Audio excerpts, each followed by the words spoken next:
Meus amigos, Deus, a Bíblia e a ciência. Vamos continuar uma trajetória de explicações históricas também, falando a respeito da Bíblia. Aqui comigo, Gerson Pereira.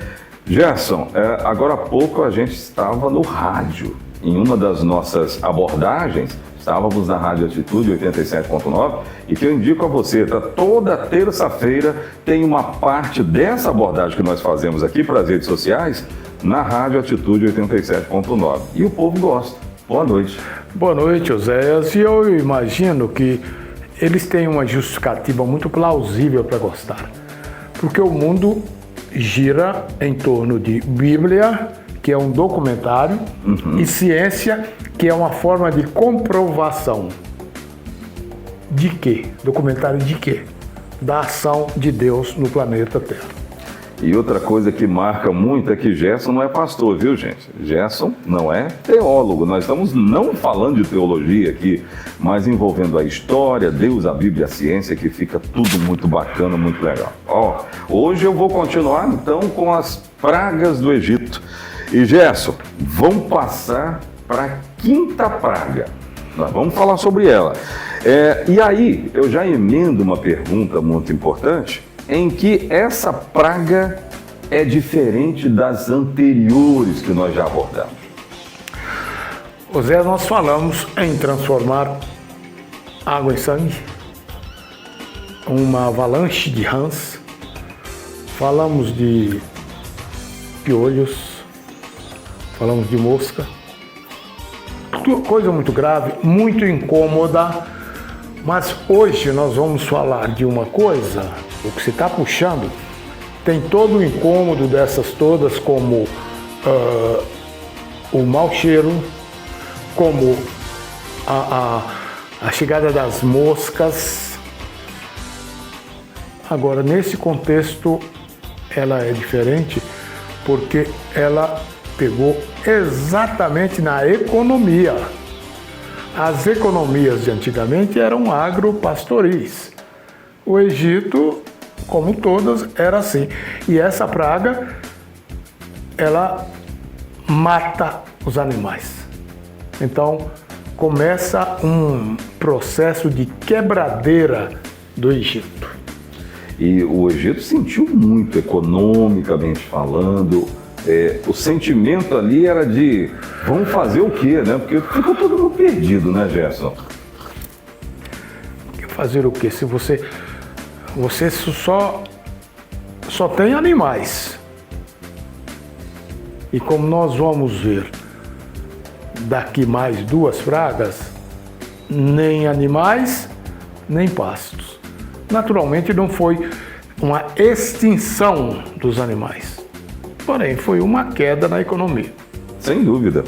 Gente, aí, do ponto de vista religioso, eu queria saber isso, Gerson, do ponto de vista religioso, qual seria o significado dessa praga? Oséias, o significado é basicamente o mesmo, com exceção da nona praga e talvez da 10ª, mas vamos pensar nessas 8. Porque 8 vezes repetir a mesma mensagem. Que mensagem? Que os pretensos deuses da mitologia, da lenda, são falsos. Mas isso é história.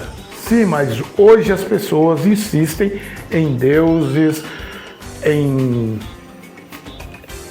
simpatias, em benzeduras, em coisas, totem, coisas que não funcionam. Sim, mas se não funcionam, por que eles acreditam? Não vou tocar no assunto, mas é porque tem alguém por trás que vai até onde Deus permite. Então, agora, o Egito perde o gado. O gado era representado por uma deusa chamada Hathor. Era uma mulher com cabeça de vaca.